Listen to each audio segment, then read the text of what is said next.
सभी प्रबुद्धजनों को, सभी ज्ञान प्रेमियों को, सभी तत्वदर्शी जिज्ञासुओं को और सभी गीता प्रेमियों को मेरी ओर से और मेरी संस्था डूअर्स पैराडाइज फाउंडेशन के सभी सदस्यों की ओर से सादर जय श्री कृष्ण।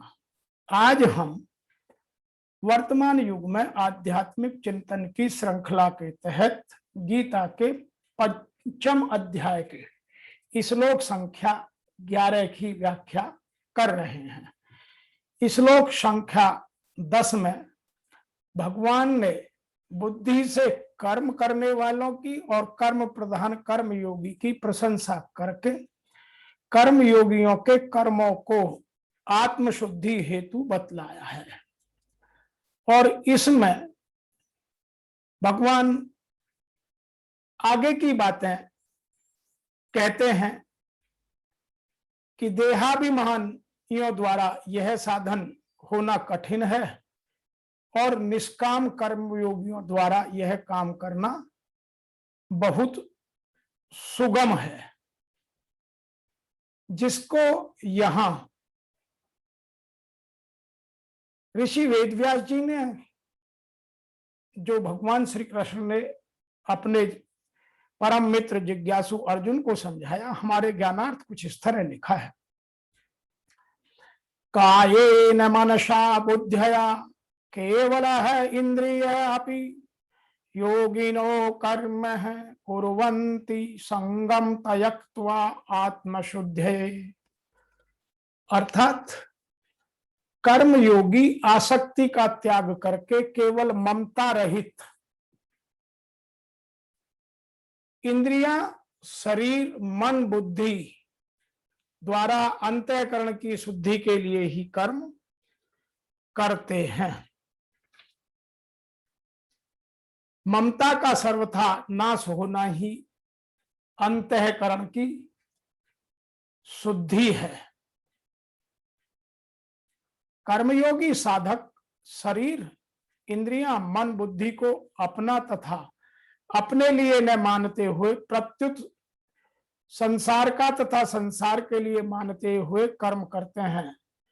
इस प्रकार कर्म करते करते जब ममता का सर्वथा अभाव हो जाता है तब अंतःकरण पवित्र हो जाता है। पवित्र होने पर अंतःकरण से संबंध विच्छेद होकर स्वरूप में स्थित हो जाता है। Yogis perform actions without attachment by the body, mind, intellect and mere sense for the purification of their consciences। यहां कुछ महत्वपूर्ण शब्दों के अर्थ समझना भी बहुत आवश्यक है। एक शब्द आया योगिनः। इस पद में कर्मयोगी के लिए आया है। जो योगी भगवत दर्पण बुद्धि से कर्म करते हुए वे भक्त योगी कहते हैं या कहलाते हैं। परंतु जो योगी केवल संसार की सेवा के लिए निष्काम भावपूर्वक कर्म करते हैं वो कर्मयोगी कहलाते हैं। तो दोनों योगियों में अंतर है, कर्मयोगी और भक्त योगी। कर्मयोगी अपने कहलाने वाले शरीर, इंद्रियां, मन, बुद्धि आदि से कर्म करते हुए भी उन्हें अपना नहीं मानता, प्रत्युत संसार का मानता है। कारण है कि शरीर आदि संसार के साथ उनकी एकता है। वह जीव के इस दुनिया में आने के बाद बड़ा हुआ है, इसी से यही से पनपा है, स्वस्थ हुआ है, आकार ग्रहण किया है। कायेन मनसा बुद्धया, जिसको साधारण मनुष्य अपनी मानते हैं वे शरीर, इंद्रियां, मन, बुद्धि वास्तव में किसी भी दृष्टि से अपनी नहीं है। विचार पूर्वक देखा जाए तो शरीर आदि पदार्थ किसी भी दृष्टि से अपने है ही नहीं। मालिक की दृष्टि से देखें तो ये प्रकृति के हैं और कार्य की दृष्टि से देखें तो भगवान के हैं। कारण की दृष्टि से देखें तो संसार से अभिन्न है। इस प्रकार किसी भी दृष्टि से इनको अपना मानना, इनमें ममता रखना भूल है। यहां एक शब्द आया है केवल है।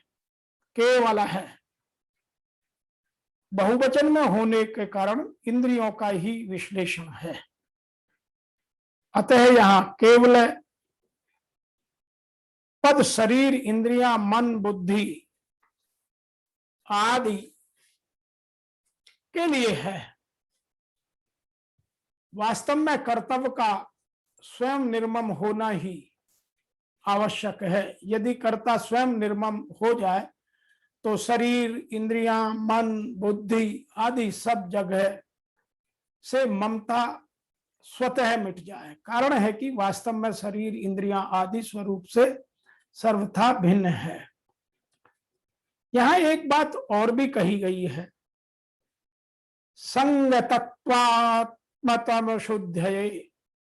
पीछे के 10वें श्लोक में संग तयत्वा पद आया, अतः इसकी व्याख्या वहीं देखनी चाहिए। साधारणतः मल विक्षेप और आवरण दोष के दूर होने के अंतःकरण की शुद्धि माना जाता है। मल विक्षेप और आवरण दोष के दूर होने को ही अंतःकरण की शुद्धि माना जाता है। तो अंतःकरण की शुद्धि करने के लिए हमें क्या करना है कि मल विक्षेप और अपने आवरण के दोषों से दूर रहना है। और यहां एक बात और भी कही गई है कि ममता मल जार जाई। ये मानस का जो रामचरित मानस है उसमें भी एक जगह लिया है कि शरीर आदि के प्रति अहंता ममता पूर्वक माने गए संबंध सर्वथा अभाव से ही आत्मशुद्धि है। आगे एक शब्द आया है कर्म कुर्वन्ति। शरीर इंद्रियां मन बुद्धि में जो सूक्ष्म अपनापन रहता है या रह जाता है उसे सर्वथा दूर करने के लिए कर्मयोगी कर्म करते हैं। जब तक मनुष्य कर्म करते हुए अपने लिए किसी प्रकार का सुख चाहता है अर्थात फल की इच्छा रखता है और शरीर इंद्रियां मन आदि कर्म सामग्री को अपनी मानता है, तब तक वह कर्म बंधन से मुक्त हो ही नहीं सकता। इसलिए कर्म योगी फल की इच्छा का त्याग करके कर्म सामग्री को अपना मानकर केवल दूसरों के हित के लिए कर्म करे या उनके लिए सदैव करता रहे। कल्याण के लिए यह आवश्यक है। कारण है कि योग रूढ़ होने की इच्छा वाले मननशील योगी के लिए दूसरों के हित के लिए कर्म करना ही हेतु कहा गया है। अतः कर्मयोगी आसक्ति को त्याग कर केवल इंद्रिय मन बुद्धि और शरीर द्वारा भी अंतःकरण की शुद्धि के लिए कर्म करते हैं। इस बात को वर्तमान युग में थोड़ा सा और आध्यात्म के तरीके से हटकर देखा जा सकता है। योगी जन केवल इंद्रिय मन बुद्धि और शरीर द्वारा भी मानसिक आसक्ति को त्याग कर आत्मशुद्धि के लिए कर्म करते हैं। जब कर्म ब्रह्म में विलीन हो चुके हों तो क्या अब भी आत्मशुद्धि ही है? नहीं, वे सर्वभूतात्म भूतात्मा हो चुके हैं। संपूर्ण प्राणियों में वे अपनी ही आत्मा का प्रसार पाते हैं, सब तरफ एक ही आत्मा देखते हैं। उन समस्त आत्माओं की शुद्धि के लिए आप सबका मार्गदर्शन करने के लिए वे कर्म में बसते हैं या कर्म करते हैं। शरीर मन बुद्धि और केवल इंद्रियों से वह कर्म करता है, स्वरूप से वह कुछ भी नहीं करता, वह स्थिर है। बाहर से वह सक्रिय दिखाई देता है परंतु भीतर उसमें असीम शांति है।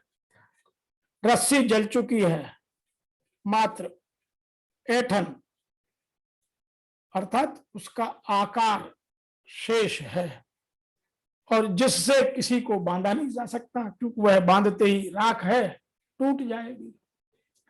अतः आज के इस 11वें श्लोक से हमें यह शिक्षा मिली कि कर्म योगी सदैव आसक्ति का त्याग करके रखता है। नंबर 2, केवल इंद्रिय, मन, बुद्धि और शरीर द्वारा भी अंतःकरण की शुद्धि के लिए वह कर्म करता रहता है।